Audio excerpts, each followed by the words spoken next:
I can't get no, hello there, everybody. Can't get no satisfaction.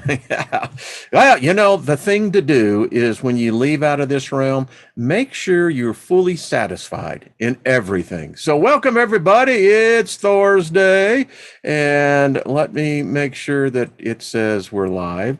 So I am assuming that is the case. So favor be upon us all, nothing missing, nothing broken, and be of service to others. That's the way to do it. Spread the love, pass it forward. Yep. Happy birthday if you got one. And folks, we are prospering. So yeah, great day. It's the energy that I believe that we have the power to eventually how we internalize it, how we absorb it. So, hey, it's a happy day. That's the way I look at it. Question. And hello, everybody in the chat room. Truth Seeker, Deborah, good to see you. Paul, John, good to see you. And hello, Lori, Bonnie, Jules, good to see you. I saw Harry, good to see you as well. DC chillin'. Good to see you. Doris, hello. Joyce, how are you doing? I saw someone else in here earlier, and I thought, Lost in Space, how you doing? Sandy Scott, Elevated Lioness. I like that handle. Welcome. So good to have you here. Chloe, what's up? Jackie and Lori and Chick, how are you doing? Pot Pie, I like that. Some great names. GMA, The Pulse, how you be doing as well? Well, here's someone I haven't seen. Johan, how are you? I haven't seen you in a long time. So good to see. Same with Skies Above. Scott Shut Hats, how are you doing? Hey, it's like the family reunion. Hey, Pearl Jones, good to see you. Wow. So, already seeing so many people that I haven't seen in a while, that's like a super present, wasn't expecting it. And it's a good thing. It carries a lot of power with it. And welcome everyone. Bonnie, good to see you. And William, hello. We are super busy with the new kitten. What a I have no doubt of that. Doris, exactly. That's like plugging into a 220, but we speak favor over that and much love on that. Angel Dreams, hello. How are you doing? So good to see you. Trina, hello, my darling. Scott, your text here, just didn't have respond back to it. That's far out. That's all I got to say. Coyote Prophet, how are you doing? Wow, there's so many people that I haven't seen in a long time. Bernadette, how are you doing as well? So, what is the answer? Tell me. Is the future set? I mean, are we just merely playing out the roles? The stage is set. The act is about to begin. And the actors, they line in the backstage, ready to take their moment upon when they have that one bright moment, whatever that life may be, and they play their right, only to find that it wasn't to be. So I don't know. It's interesting. Skies Above, what's up? Oh, well, that's so sweet. I understand. I love that. Pearl says, does your new kitten see spirits yet? I know Dancer does. Like, yeah. So I want to show you some things before we get right into the topic, because this is a timely topic. I mean, again, who is responsible for the evil in the world? It's a question. I've asked the question so many times, and so many will not answer it. But anyway, so I am into, well, just to let everyone know, I want to improve my mental capacity. Because if I can improve my mental capacity by stimulating areas in my brain, then that's going to allow me to comprehend, to apprehend with a much more open mind knowledge. So I went out and I bought this device. And I have another one coming that where I can actually attach the electrodes There is this great book. And what this book allows you to do, it will tell you different parts of the brain and where you can begin for certain improvements. It gives you all of where you put the electrodes at. And then it has over here for you to write what your experience is. And it has just a number of different configurations.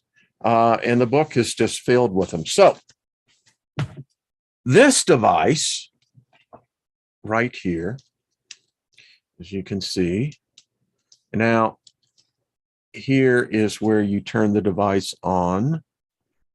And then this connects. You have to get 2 of these sponges, much like you're doing an EKG. They have to be soaked in saline, salt water.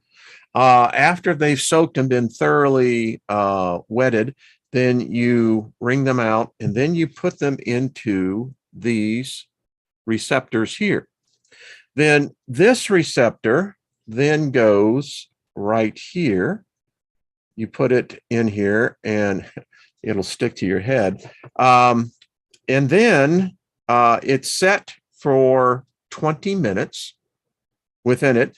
Once it's fully charged, there's about, I don't know, 50 to 100 sessions that you can do. You only do it for 20 minutes a day. I've already did it. It's interesting because you do feel the electrical stimulation. And it does, I will say this, increase the blood flow to the brain.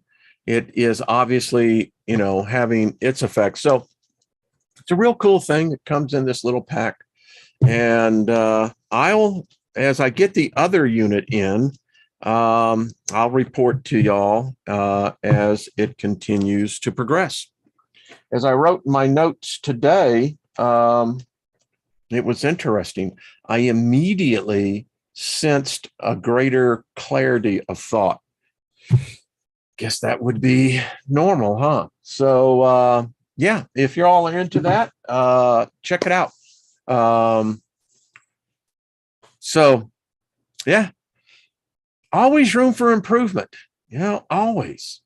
The body loves it. And, if it is, in fact, medical science has discovered that at the point of death, that critical period lasts in some people up to 20 minutes.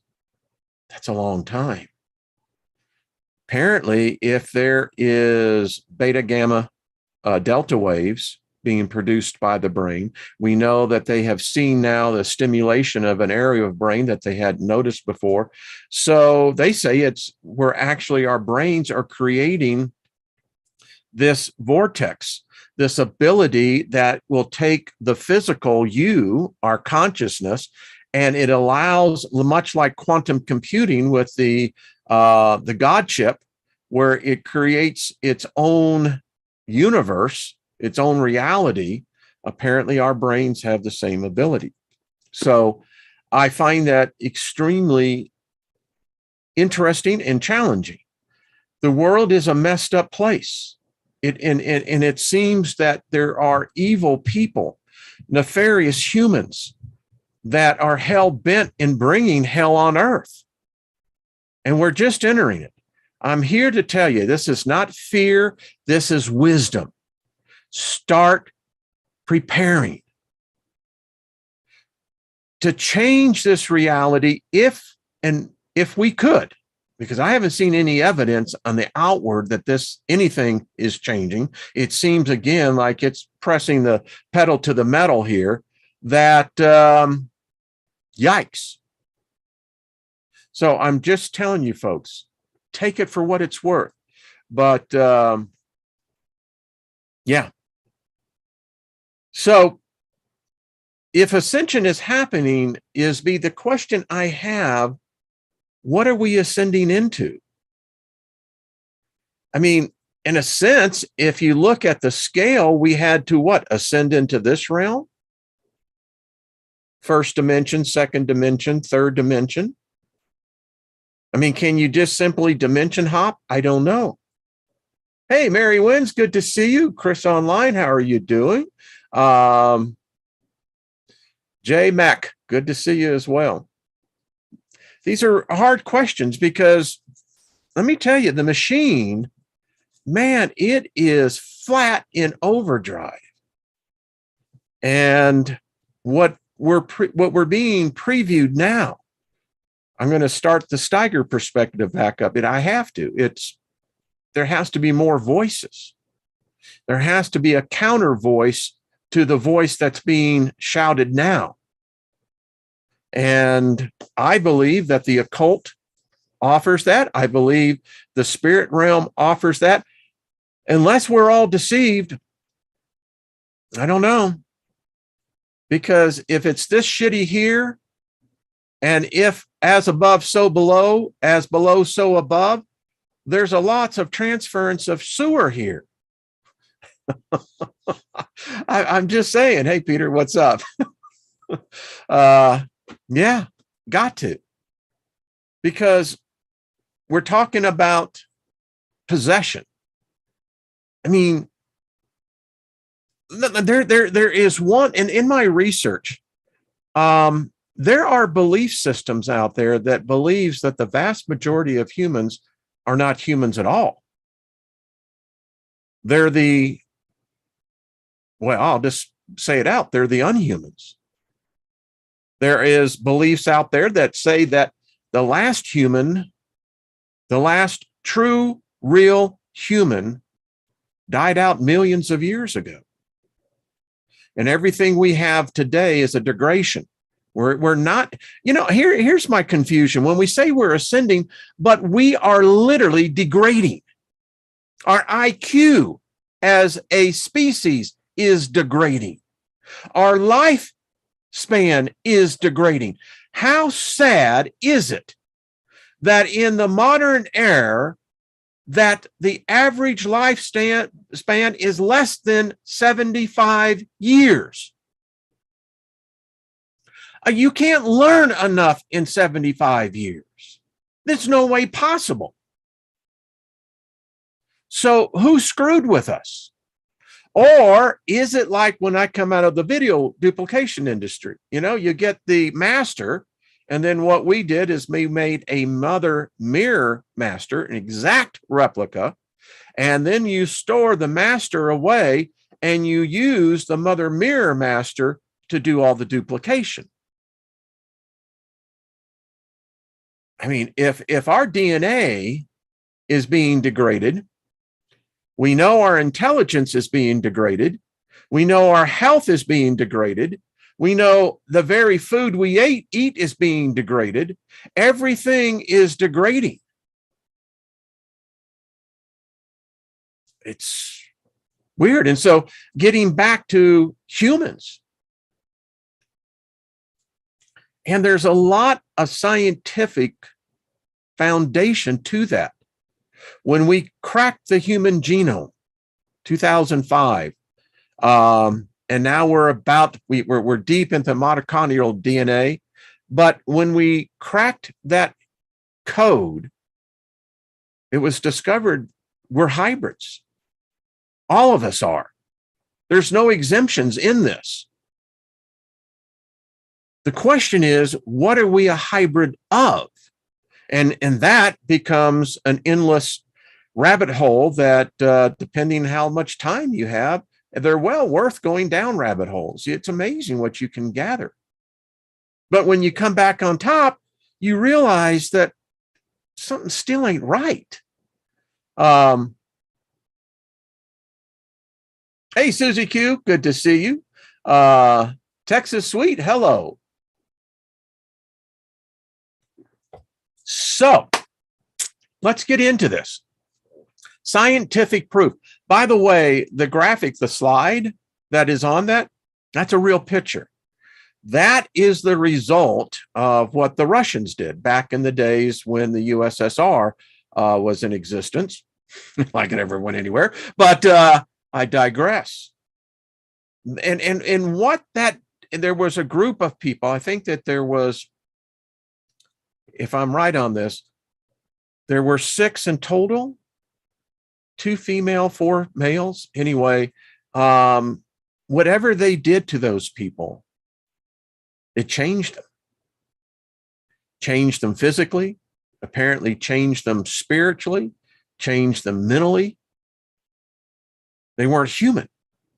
But if you read what they were trying to get to,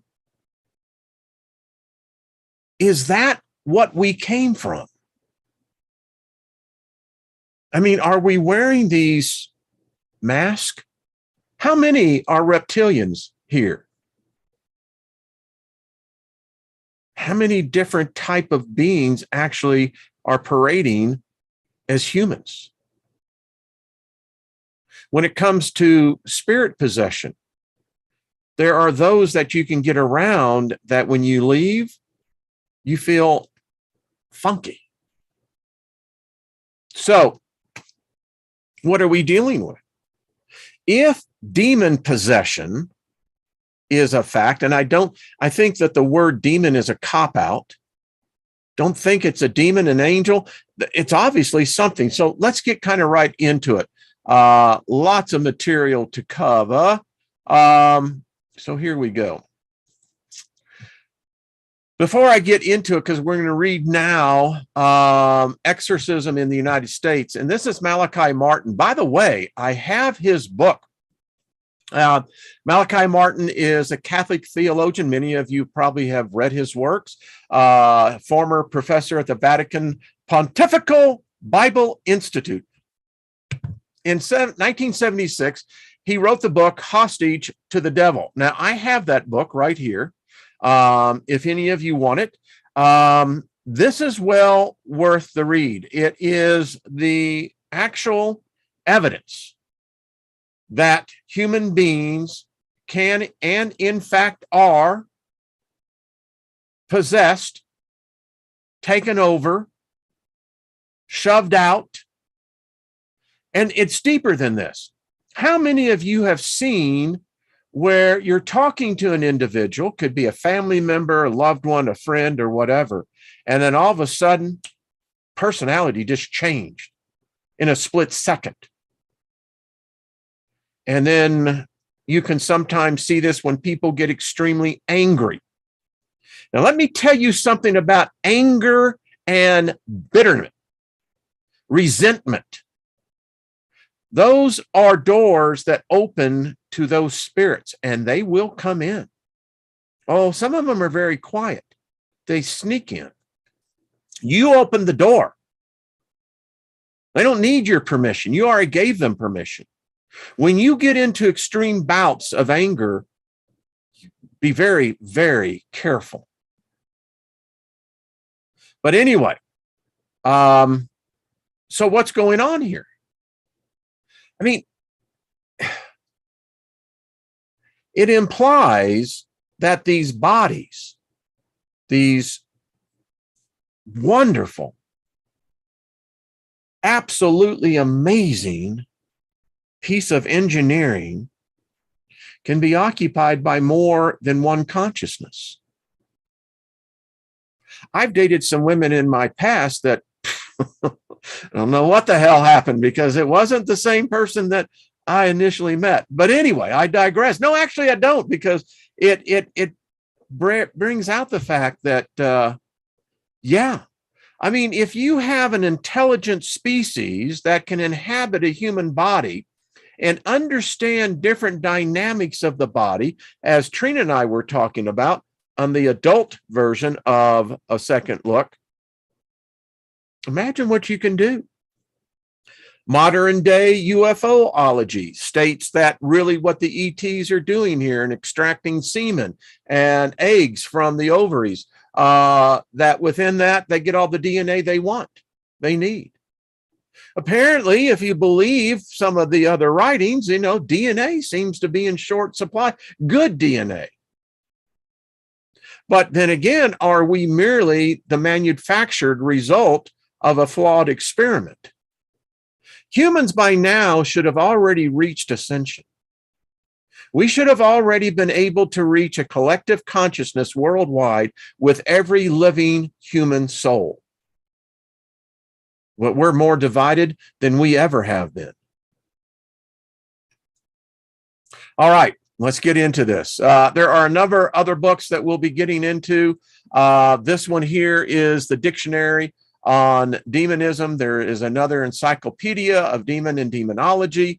And of course, the one that we will get back to, which is, of course, the Demonology of the Incubi and the Succubi. And this is important, folks, because we can't merely just go kasara, that's just, Wayne, we've heard this, other channels. This is such bullshit. Why do you spend time on this? Well, because exactly that attitude. That is a person to me that has been captured. They don't have the mental capacity any longer. They're completely controlled by a mechanism they have no idea about. They're here. We are not on this planet alone. All right. This is the most convincing and authoritative book available on the subject. Now you want it? You should get it. You should read these actual case histories. Wake up call. It was praised by the New York Times Book Review, the Washington Post Book Review, Newsweek, Psychology Today Book Club, and a host of other prominent publications when it first appeared. We shall come back to it below. Then in 1983, M. Scott Peck, Harvard-educated psychiatrist and author of the hugely popular self-help book, The Road Less Traveled, startled the psychiatric community by describing his participation in 2 exorcisms. Peck says he personally confronted a profoundly evil spirit on both occasions. All right, I'm sure, in fact, I know already, Peck had to deal with, again, what is evil? How do you know a spirit is evil? And if you're in an exorcism, I'm sure Mr. Peck wouldn't hit in his writings, he does. Are you already being manipulated? In other words, have you already come under the spell of this spirit? But anyway, I wasn't there. I have been in a number of deliverance ministries. I know I've personally laid my hands and commanded the demon to come out. So, you kind of get both sides of the coin here. I kind of get exactly what they're coming from, but as I examine it on the other end, you can't prove to me that Satan exists. And if you're telling me, as we've already learned, that Satan is the problem for all the evil in the world, then that means that you're not an adult. It means that you're a sheep, a kid, because you can't accept personal responsibility for your own actions, your own destiny, your own fate. Well, that's another subject. In a number of ways, these Christian exorcisms remind one of the Chinese account above. The demon reveals themselves to be utterly and horrifyingly malevolent. They cling to their victims with unbelievable tenacity and exhibit superhuman strength. And the exorcism requires a lot of time, often several days to complete. Further, the demons are expelled only after divine assistance is called on repeatedly. The entire ordeal is exhausting to the exorcist and his team. And here's this the logical part of me. Why is it necessary for me to make repeated pleas for help, in this case, from the spiritual realm, the divine, in order to get its, theirs, his, I don't know, attention? That's why prayer sucks. I mean, if I'm dealing with an all-knowing being, then why the freak do I need to start praying and asking for things? If you're so all damn knowing and also merciful and giving, that shit should just be flowing to me. But it don't happen that way. Peck tells us that the two patients he observed were gravely ill from a psychiatric standpoint before their exorcism. Yet, that after the exorcisms, the mental state of these patients was dramatically improved. It's almost like a brain fog, isn't it? As one of the victims put it, before the voices were in control of me. Now I'm in control of the voices. Following the additional psychotherapy, the voices died out and both patients made a full recovery. Now, I've studied this phenomenon of hearing voices, and it is associated with many different psychiatric ailments. But it's often a question, too, that I've read some from very enlightened psychiatrists. Are they really just voices being made up in the head? Are these the voices of sentient, aware, intelligent consciousness? Deliverance in the United States. Genuine possession, as far as we know, right, Pex, is very rare. We should use the word possession only when it fits. For the rare Charles Mansons of the world. Was Manson demon possessed? Was that a devil? Was that Satan? Was that Lucifer? I mean, what he did to those people, well, most people said it was not human.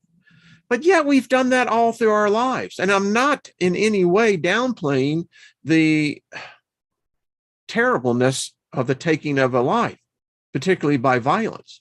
But hey, let's just be honest. Humans are really good at it. The Roman Colosseum is a good example. We now know that lasted for almost 150 years, that bloodshed, and people loved it. That's why people love to gather where there's tragedy. They want to see someone getting hurt. The thing, I was in the racing industry for a while, and the thing about it is, people don't come to see who crosses the finish line. They come to see the wrecks. We are voyeuristic, aren't we? McNutt believes that,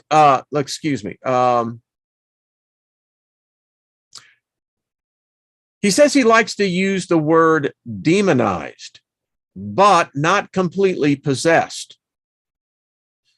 So what is this? Purgatory of some kind? That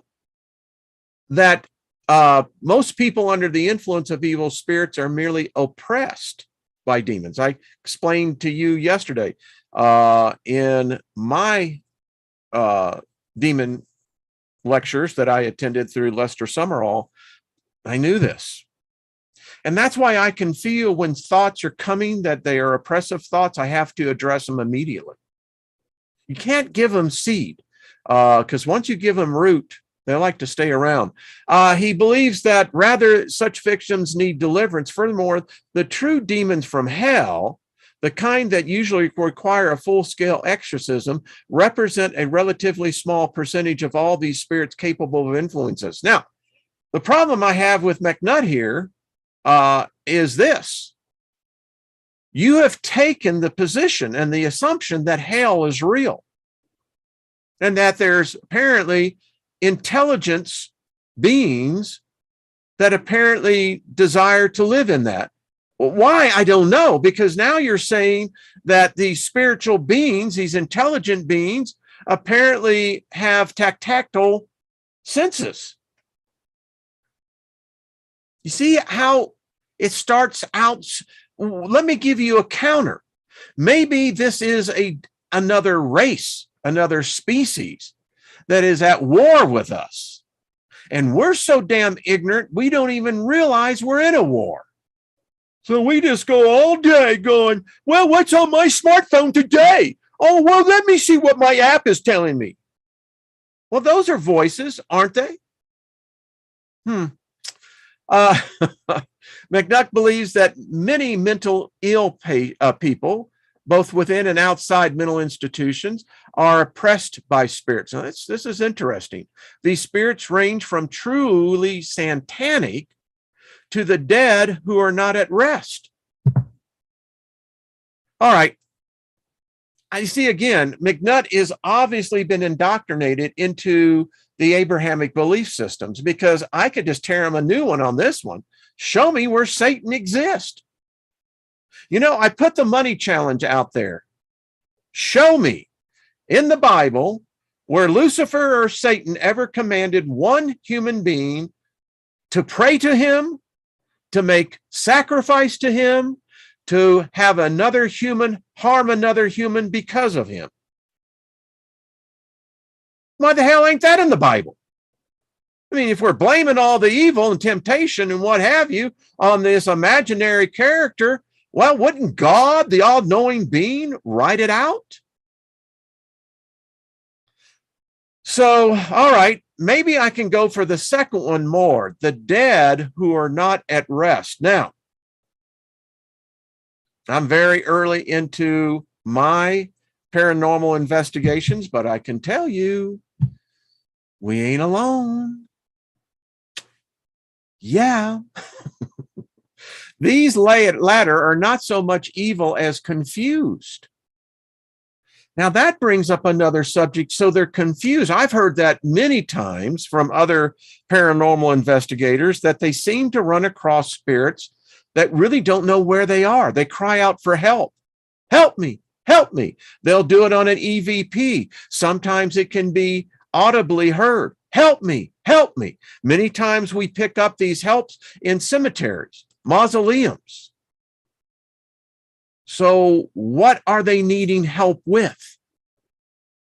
Why are they calling out for help? Something going on here, folks. Yet in their blind selfishness, these earthbound spirits can do serious, if unattended, harm. In relation to us, therefore, they are evil. Now, isn't that an interesting definition of evil? You're dealing with a confused human spirit. They realize they don't have their corporeal bodies. They realize that they're now in a different realm. Yet, it's still much like the movie Ghost. They're still here.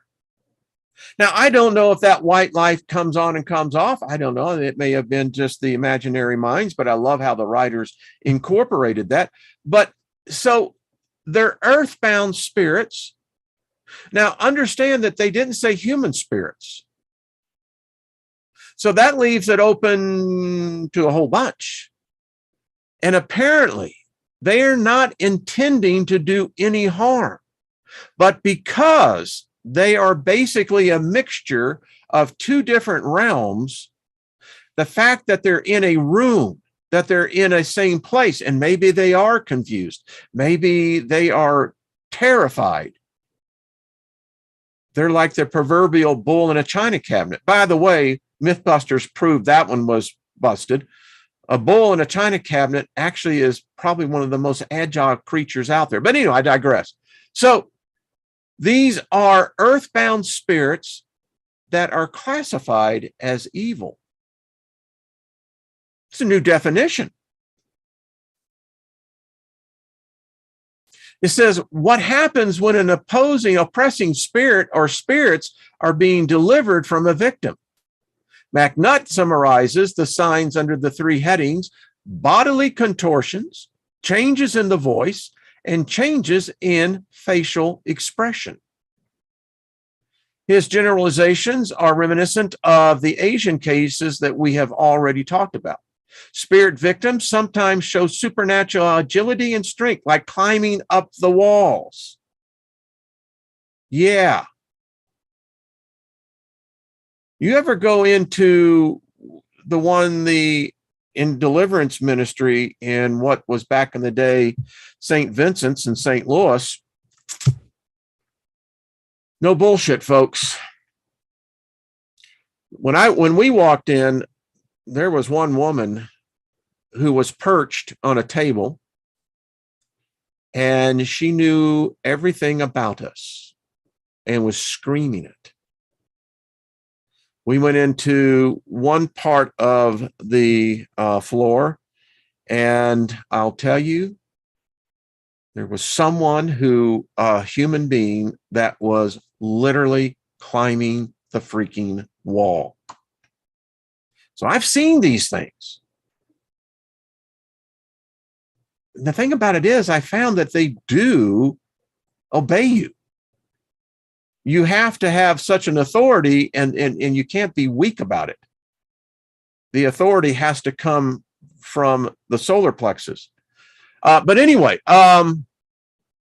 they may arch their spines backwards, which normally would break any human's back, while still others roll on the ground. Unnatural and unseemly body postures and motions are commonplace. Furthermore, the tone of the person's voice is changed. A woman may start speaking in a husky voice like a man, or a mild-mannered person may begin speaking in a snide, insulting tone or voice.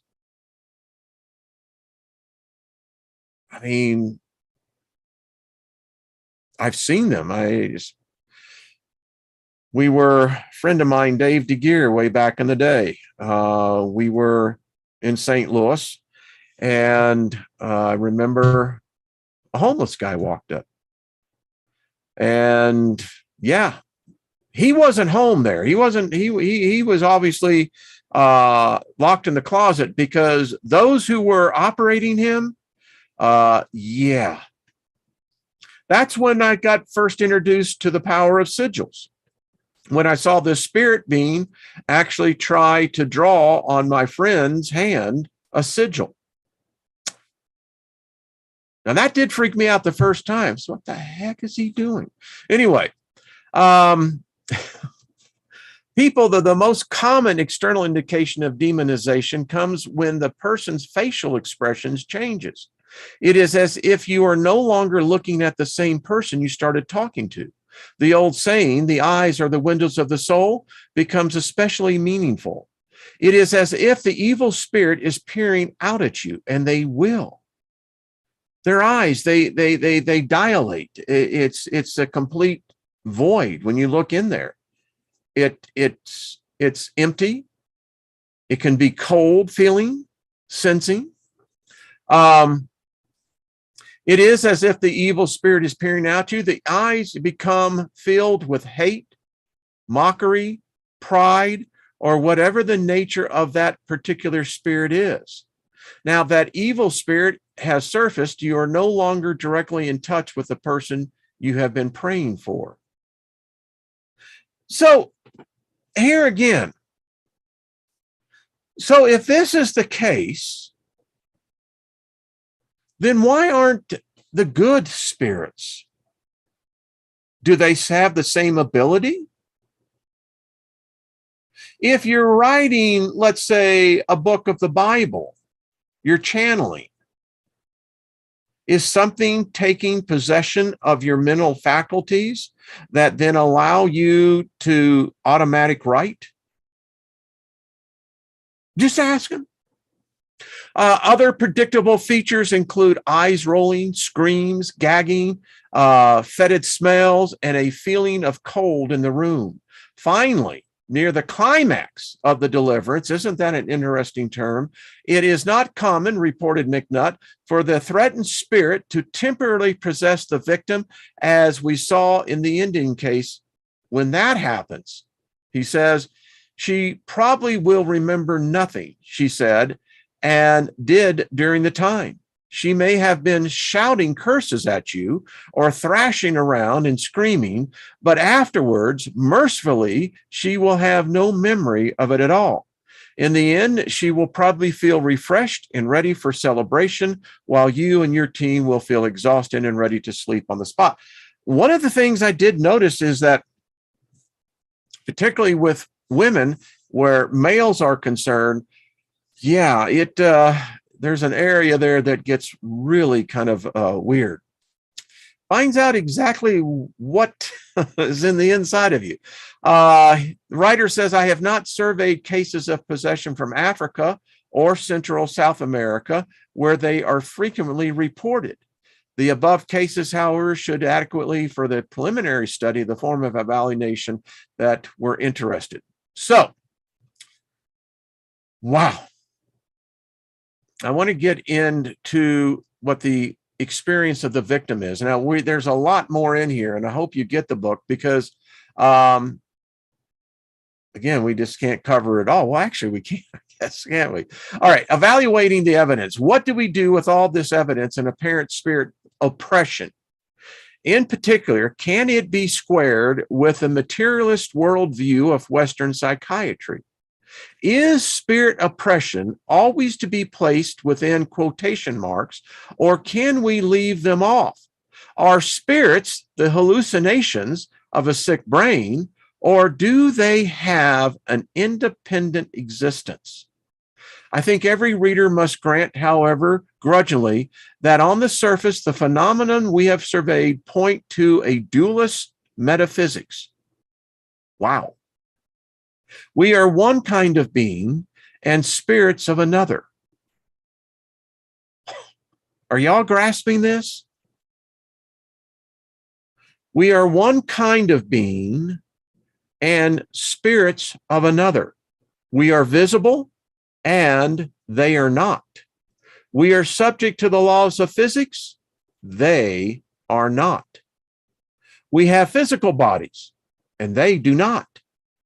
What they are as conscious, yet they are as conscious as we are, as individuals as we are. So, it appears that yes, memory, your emotions are transferred at death. Apparently, you are very much aware of what your life had been and where you are now. That can be a little unsettling for a lot of people. That's why you're hoping, you are just hoping that there will be spirit beings that will take care of you as you were taken care of when you came into this realm. Got a little news flash for you.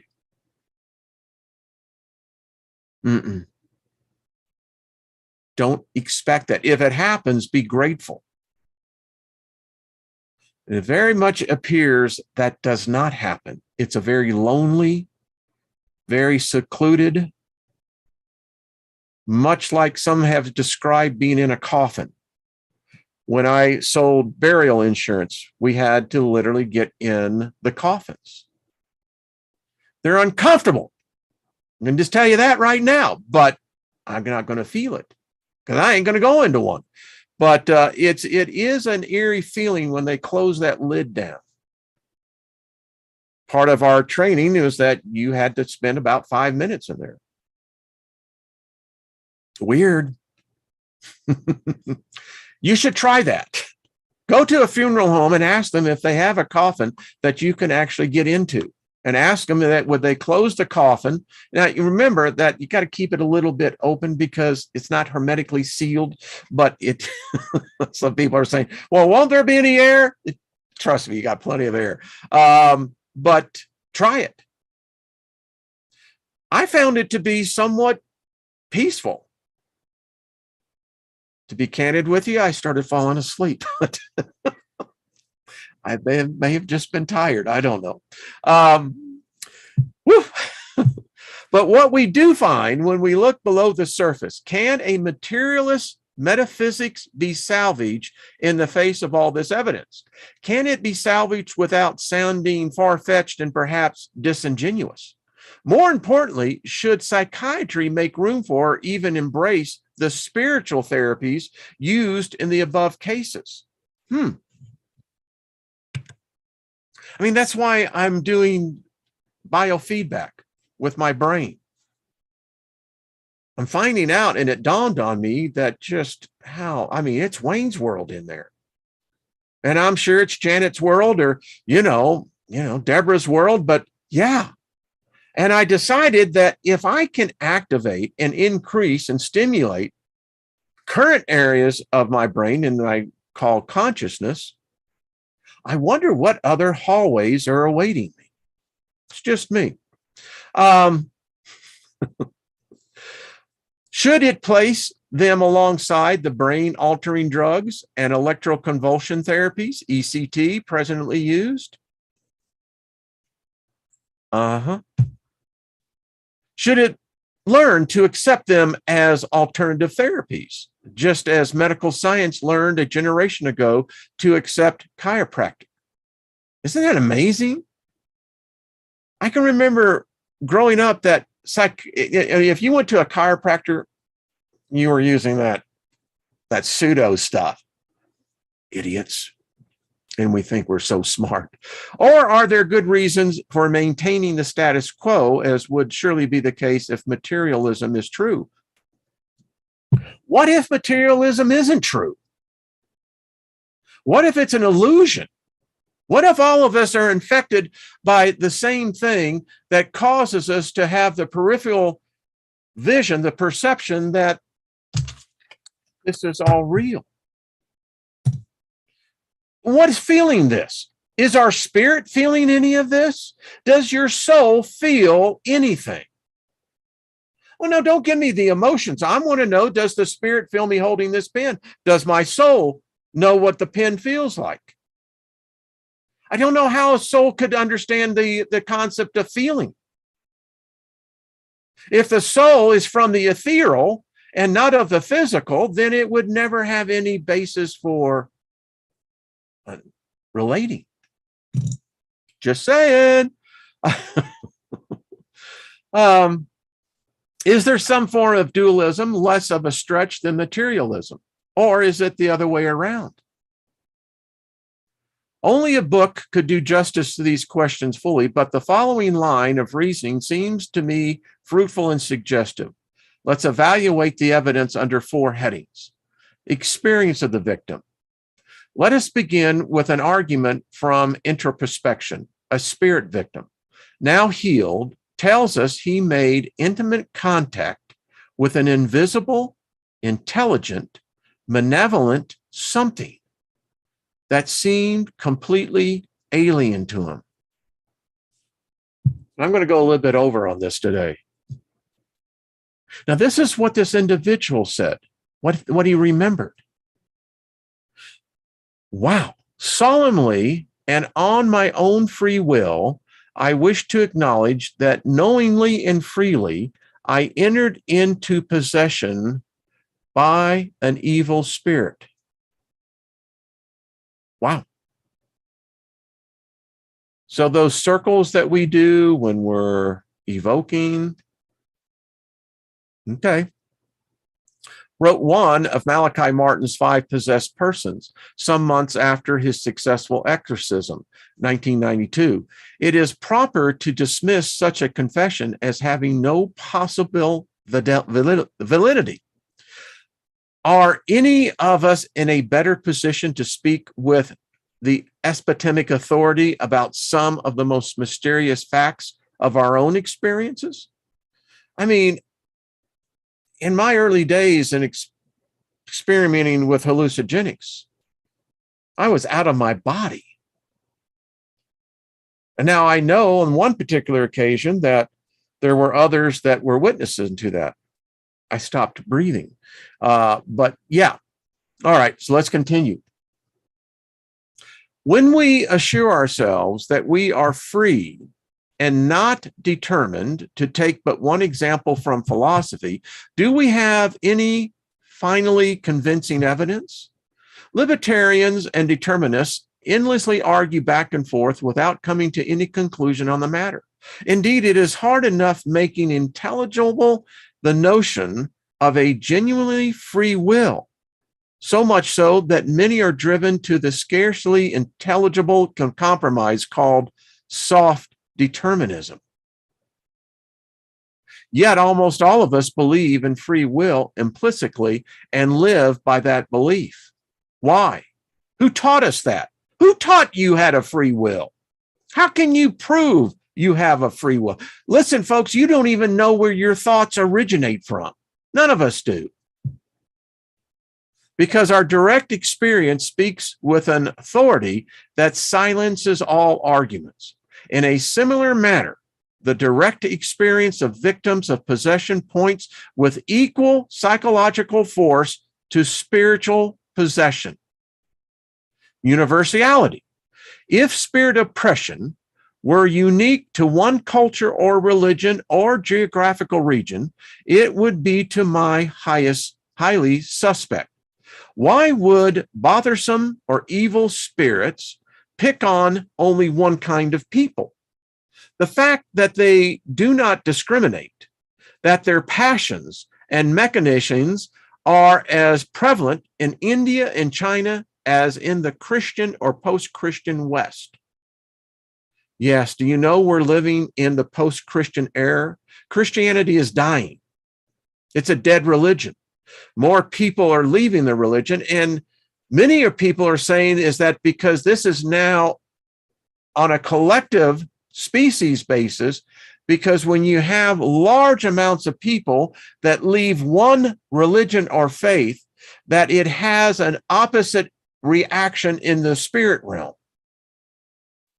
Many say that when one leaves one religion or belief system because of disbelief, lack of faith, whatever, maybe you just became smart, they say that that opens you up,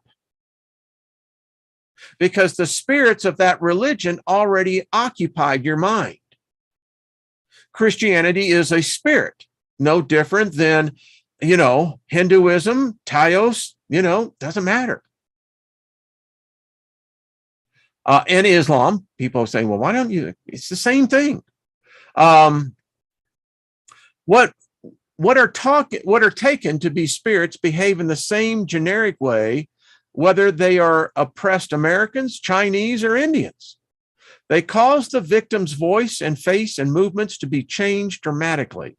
They feel just as threatened by a Taoist priest holding an ivory tablet as a Catholic priest holding a crucifix, or an Indian Baba waving a tray of lights, the odd ready. They are put to rout not by human agencies acting alone, but by divine power, whether it be in Shanghai or by an avatar of Krishna or by Jesus. So that alone is telling us that this is real. And when you go and exist where you don't believe that anything but you and humans exist on this planet, it's really not nothing more that can be said. You will be a victim, because apparently they don't play fair on the other side. Because if in fact this veil exists, there would be no spirit possession on this side. There would be no demon possession. There would be no possession of the Holy Spirit, which tells me we've been lied to. No, you're found in the Bible. It says, woe unto he who violates the rule of God and transcends the barrier, the veil. Well, in the days, they'd put us to death. They still do. Think about it. This is ridiculous that we're led to this belief that there is somehow this veil, this bridge between the living and the so-called living dead. Apparently not. I have a sense that many don't want to cross back over, and I can dig that. Because the law is broken. You can't have a spirit from the ethereal realm existing in this realm unless that veil doesn't exist. We've been lied to. We've been deceived, saying that it does exist. I don't believe I'm finding evidence that it doesn't.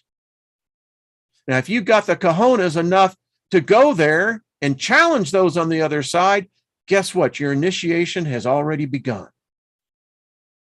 It'll pay off for you on the other side. Unnatural and superhuman phenomena. When we read Gaulet's account of the Taos abbot exorcising the demons from the Chinese farmer, what do we make of the symptoms of possession?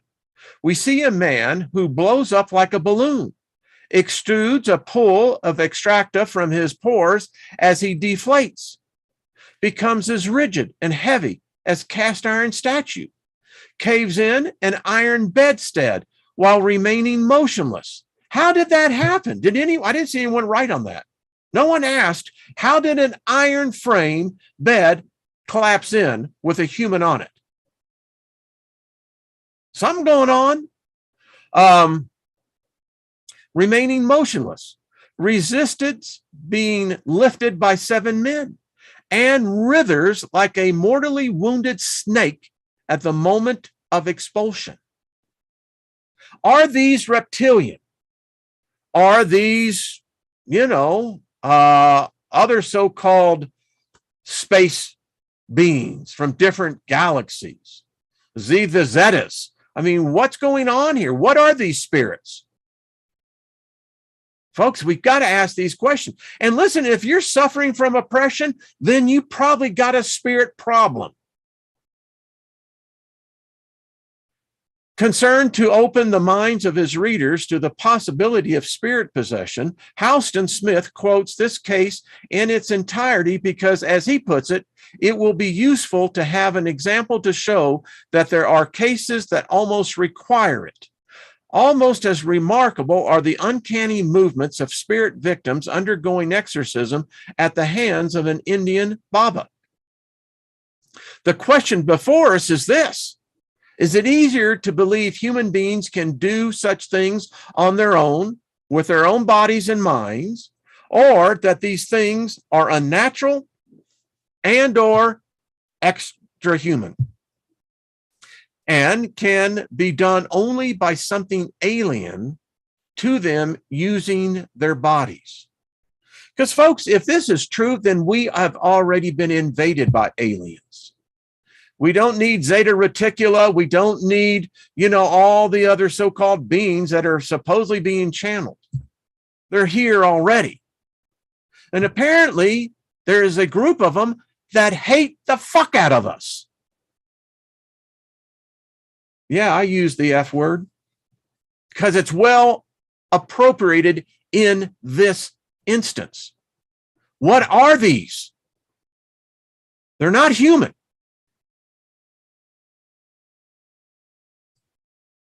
Again, all the evil in the world, is it Satan's fault?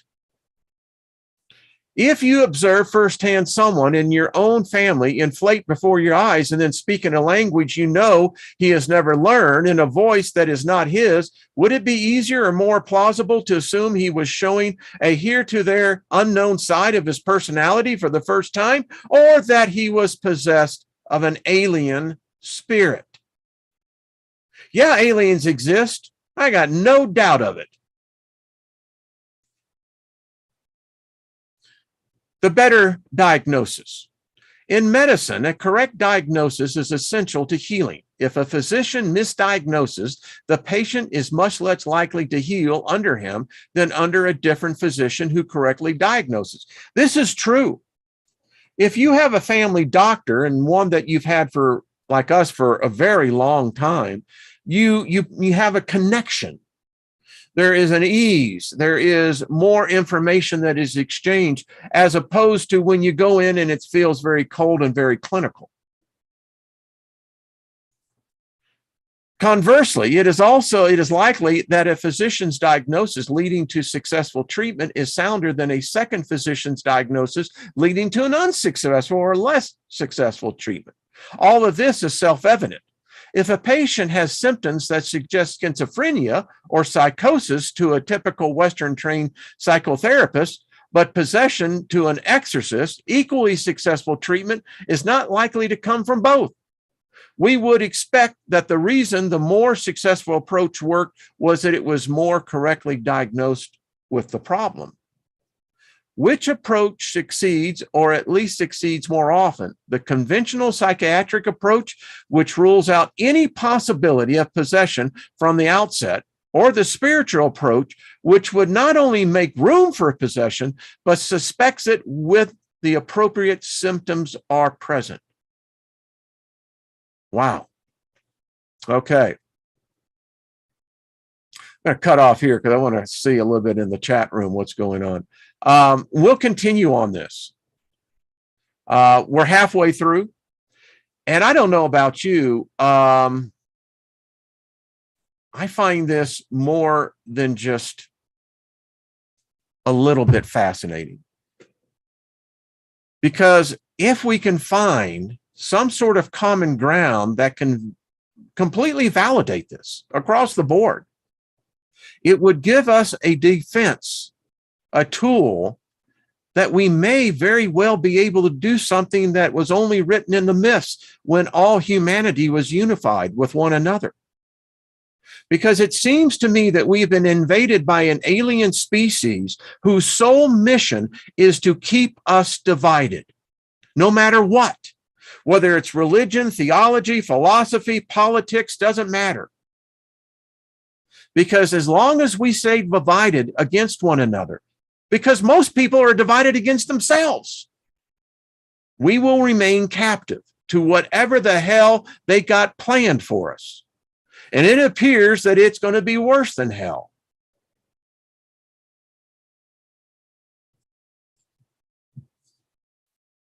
It is my hope that you share this video with others, this whole series that we're doing. If more people could just open their minds, just the smallest, and consider that the human race has been taken over by a species that we cannot see, but we have all the evidence that are definitely not to our betterment. And if we can learn how to control them as they have controlled us, we become the new warden. If this is a prison, then it's time for a prison breakout. It's time we take the guards and we put them into the cells. It is time that we turn on our captors. It's time that we put them into the chains, into the cells that they have put us for God knows how long. It looks to me to be potentially very recent to potentially millions of years. We don't know.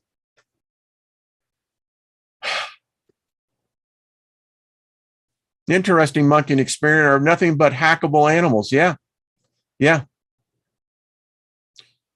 This could be the beginning of something that is earth-changing.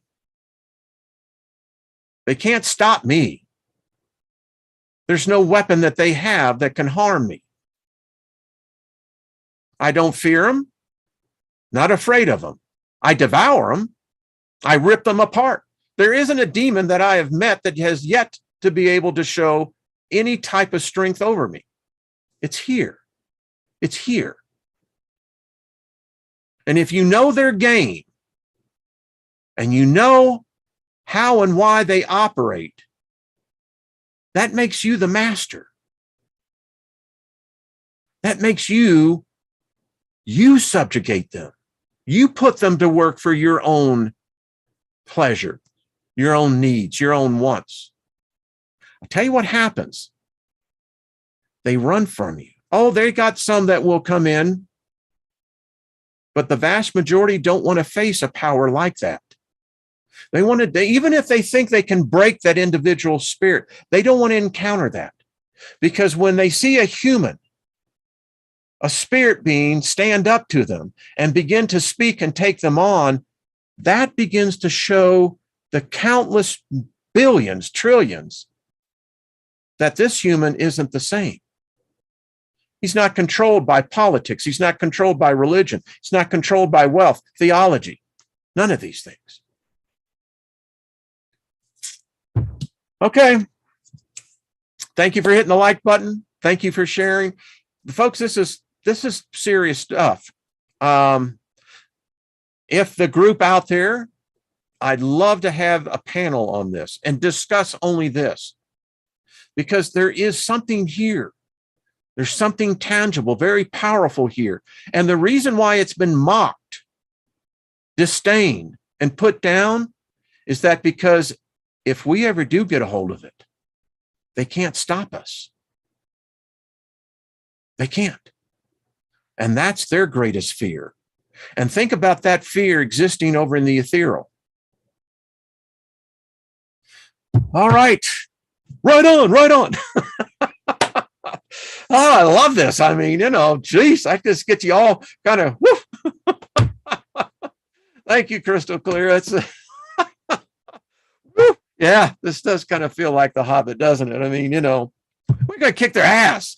The little 3-year-old, she had it down. We're going to kick their ass because you know what? If they get in here, they want to kick our ass. Well, it's time that we turn the tables. It's time that we march as an army, united. I don't give a damn about your politics. I don't give a damn about your philosophy. I don't give a damn about your religion. What I do give a damn about is that if you and I can agree that we have an enemy that has been abusing our species for generations. Now, if you and I can get together on that and we can get 1,000, we can get 100,000, and we go out and start doing some spiritual kicking ass, we'll change this thing. We'll change it overnight. Okay. I mean, it's time to start, getting serious about this. I'm not going to leave this realm beaten, broke, or in any way destituted or oppressed. I am a warrior. I am here to kick ass. And I hope that you're here to kick ass as well. Let's do it together. Let's get this goddamn job done so we can all go home. All right, folks, I will see you tomorrow. All right. Enjoy the day. And thank you, by the way. You're beautiful. All right. We're not screwed. Joyce, we can turn this around. This little group right here is doing it. All right. Bye.